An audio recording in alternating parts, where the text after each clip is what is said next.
ലോക്സഭാ തെരഞ്ഞെടുപ്പിൽ പിന്തുണ പ്രഖ്യാപിച്ചുകൊണ്ട് UDFനെ അക്ഷരാർത്ഥത്തിൽ പ്രതിസന്ധിയിലാക്കിയിരിക്കുകയാണ് SDPI. ഇത്തവണത്തെ തെരഞ്ഞെടുപ്പിൽ കേരളത്തിൽ SDPI മത്സരിക്കില്ല എന്നും UDFനെ പിന്തുണയ്ക്കുമെന്നും സംസ്ഥാന പ്രസിഡന്റ് മൂവാറ്റുപുഴ അഷ്റഫ് മൗലവിയാണ് ഏപ്രിൽ 1 പ്രഖ്യാപിച്ചത്. എന്നുവെച്ചാൽ കേരളത്തിലെ മുഴുവൻ മണ്ഡലങ്ങളിലും UDF സ്ഥാനാർത്ഥികൾക്ക് പിന്തുണ നൽകുമെന്നർത്ഥം. ദേശീയ തലത്തിൽ BJP വിരുദ്ധ ഇന്ത്യ മുന്നണിക്ക് നേതൃത്വം നൽകുന്ന പാർട്ടിയാണ് കോൺഗ്രസ് എന്നതാണ് കാരണമെന്നും അവർ പറയുന്നു. എന്നാൽ ഈ പ്രഖ്യാപനത്തെ വലിയ തെരഞ്ഞെടുപ്പ് പ്രചരണായുധമാക്കാനാണ് CPMൻ്റെ നീക്കം. രാജ്യത്ത് തീവ്രവാദ നിലപാടുകളുമായി മുന്നോട്ട് പോകുന്നതിനാൽ പോപ്പുലർ ഫ്രണ്ടിന് നിരോധനം ഏർപ്പെടുത്തിയിരുന്നു. ഇതോടെ പ്രവർത്തകരിൽ ഏറിയ പങ്കും CPM അണികളും പാർട്ടിക്കാർ കുറവുള്ള മേഖലയിൽ CPM അംഗങ്ങളുമായി മാറി എന്നതാണ് വാസ്തവം. പ്രത്യയശാസ്ത്രപരമായി LDFനോടുള്ള അടുപ്പം കൊണ്ടൊന്നുമല്ല പഴയ പോപ്പുലർ ഫ്രണ്ടുകാർ CPMലേക്ക് ചേക്കേറിയത്. കോൺഗ്രസിനും ലീഗിനും നിലവിൽ ഭരണമില്ലാത്തതിനാൽ NIAയും പോലീസുമൊക്കെ കേസെടുത്താൽ രാഷ്ട്രീയപരമായി ഒരു സഹായം ഇടതുമുന്നണിയിൽ നിന്ന് കിട്ടുമെന്ന് അവർ പ്രതീക്ഷിക്കുന്നു.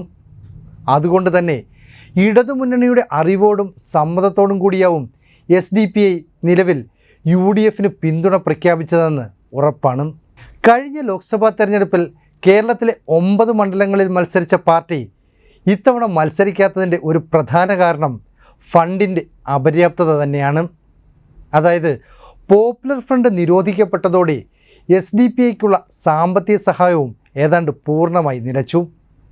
അതുകൊണ്ടാണ് വർത്തമാനകാല ഇന്ത്യൻ സാഹചര്യം വിലയിരുത്തി UDFന് പിന്തുണയെന്ന തീരുമാനമെടുത്തതെന്ന് SDPI ആവർത്തിക്കുന്നു. എന്നുവെച്ചാൽ SDPIയുടെ വോട്ട് വേണ്ടെന്ന് കുഞ്ഞാലിക്കുട്ടിക്കോ സുധാകരനോ ഉൾപ്പെടെ UDF നേതാക്കൾക്ക് പറയാൻ പറ്റില്ല എന്ന് അവർക്ക് കൃത്യമായി മനസ്സിലാക്കാൻ കഴിയും. അതായത് ന്യൂനപക്ഷ വോട്ടുകളെ തള്ളിപ്പറയില്ല എന്ന വിശ്വാസത്തിലാണ് UDFന് 20 മണ്ഡലങ്ങളിലും SDPI പരസ്യ പിന്തുണ പ്രഖ്യാപിച്ചത്. എന്നാൽ അവരുമായി UDFന് ഒരു ധാരണയുമില്ലെന്നും സംസാരിച്ചിട്ടില്ലെന്നും ഒടുവിൽ പ്രതിപക്ഷ നേതാവ് VD സതീശന് പരസ്യമായി പറയേണ്ടി വന്നു.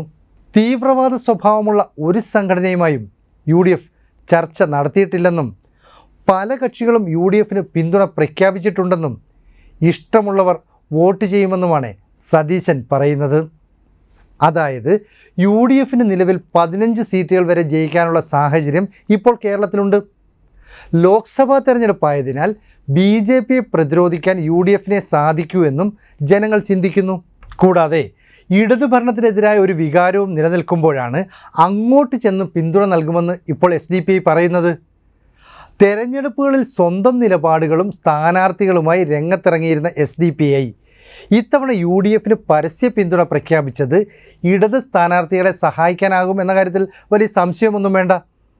കോഴിക്കോട്ടെ മണ്ഡലമെടുത്താൽ ഇടത് സ്ഥാനാർത്ഥിയായി എളമരം കരീമിനെ പ്രഖ്യാപിച്ചത് തന്നെ PDP, വെൽഫെയർ പാർട്ടി, SDPI എന്നിവരുടെ പിന്തുണ ലഭിക്കുമെന്ന് പ്രതീക്ഷിച്ചുകൊണ്ടാണ്.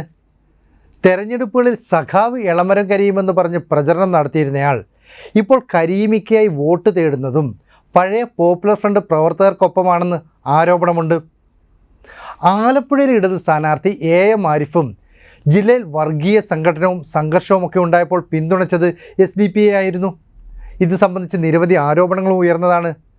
അവിടെ ചെന്ന് ഞങ്ങൾ KC വേണുഗോപാലിന് വോട്ട് നൽകും, പിന്തുണ നൽകുമെന്നൊക്കെ പറഞ്ഞാൽ ഇടതുമുന്നണിക്കാർ പോലും നിലവിൽ SDPIയെ വിശ്വസിക്കില്ല.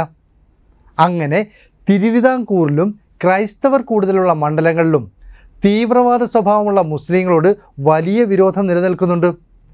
അവരുടെ പിന്തുണയുള്ള സ്ഥാനാർത്ഥിയാണെന്ന് പറഞ്ഞ് ഫ്ലെക്സ് വെക്കാനോ കൂടെ പ്രചാരണത്തിനിറങ്ങാനോ UDF സമ്മതിക്കില്ലെന്ന് ഉറപ്പാണ്. റിയാസ് മൗലവി വധക്കേസിൽ പ്രോസിക്യൂഷനും പോലീസും പരാജയപ്പെടാൻ കാരണം CPMും RSSും തമ്മിലുള്ള ഒത്തുകളിയാണെന്നും SDPI ആരോപിക്കുന്നു. പോപ്പുലർ ഫ്രണ്ട് നിരോധിക്കപ്പെട്ടതോടെ ജനങ്ങൾ അവരുടെ രാഷ്ട്രീയ പാർട്ടിയായ SDPIയിൽ നിന്നും ഏതാണ്ട് അകന്നു കഴിഞ്ഞു. അതുകൊണ്ട് തന്നെയാണ് പിന്തുണ ആവശ്യമുള്ള മുന്നണി പരസ്യമായി ചോദിച്ചാൽ വോട്ട് നൽകുമെന്നൊക്കെ SDPI ആദ്യം പറഞ്ഞത്. അതിനായി ഇടത് വലത് മുന്നണികളുമായി ചർച്ച നടത്തുമെന്ന് പറഞ്ഞിരുന്നെങ്കിലും BJP അത് തെരഞ്ഞെടുപ്പ് പ്രചരണായുധമാക്കുമെന്നതിനാൽ ആരും അതിന് തയ്യാറായില്ല. ഈ സാഹചര്യത്തിലാണ് 20 മണ്ഡലങ്ങളിലും UDF സ്ഥാനാർത്ഥികൾക്ക് പിന്തുണ നൽകുമെന്ന് SDPI പറയുന്നത്. നസറുദ്ദീൻ എളമരമടക്കം ഒട്ടുമിക്ക നേതാക്കളും ജയിലിൽ ആണെന്നതും അവരെ വലിയ പ്രതിസന്ധിയിലാക്കുന്നുണ്ട്. കൂടി വന്നാൽ മലപ്പുറത്ത് 1,00,000-ഓളം വോട്ട് പിടിക്കാൻ ഈ SDPI സ്ഥാനാർത്ഥിക്ക് കഴിഞ്ഞേക്കും. മറ്റൊരു മണ്ഡലത്തിലും 10,000 വോട്ട് തികച്ചു പിടിക്കാനാവില്ലെന്ന് SDPI നേതൃത്വം തിരിച്ചറിയുന്നുണ്ട്. അങ്ങനെ മത്സരിച്ച് ദയനീയമായി പരാജയപ്പെട്ടാൽ അവരുടെ അസ്തിത്വം തന്നെയാണ് ഇല്ലാതാവുക. അതുകൊണ്ട് തന്നെയാണ് UDFന് പരസ്യ പിന്തുണ നൽകുമെന്ന് പ്രഖ്യാപിച്ചുകൊണ്ട് രഹസ്യമായി ഇടത് സ്ഥാനാർത്ഥികൾക്ക് വേണ്ടി പ്രവർത്തിക്കാൻ SDPI നീക്കം നടത്തുന്നത്.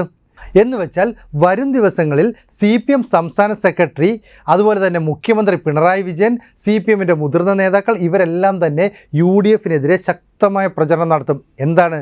SDPI പോലെയുള്ള വർഗീയ ഫാസിസ്റ്റ് മനോഭാവം വെച്ച് പുലർത്തുന്നവരുടെ പിന്തുണയിലാണ് UDF മത്സരരംഗത്തേക്ക് ഇറങ്ങുന്നത്. എന്ന് പറഞ്ഞാൽ ഇടതുമുന്നണിയുടെ ആവനാഴിയിൽ മറ്റായുധങ്ങളൊന്നും ഇല്ലാത്തതുകൊണ്ട് SDPIയിൽ കുറ്റം ചാരി UDF സ്ഥാനാർത്ഥികളെ പരാജയപ്പെടുത്താൻ പറ്റുമോ എന്നാണ് ശ്രമിക്കുന്നത്. അപ്പോൾ ഈ SDPI നടത്തുന്നത് ഒരു കള്ളത്തരമാണെന്ന് UDFും വ്യക്തമായി തന്നെ തിരിച്ചറിയുന്നുണ്ട്.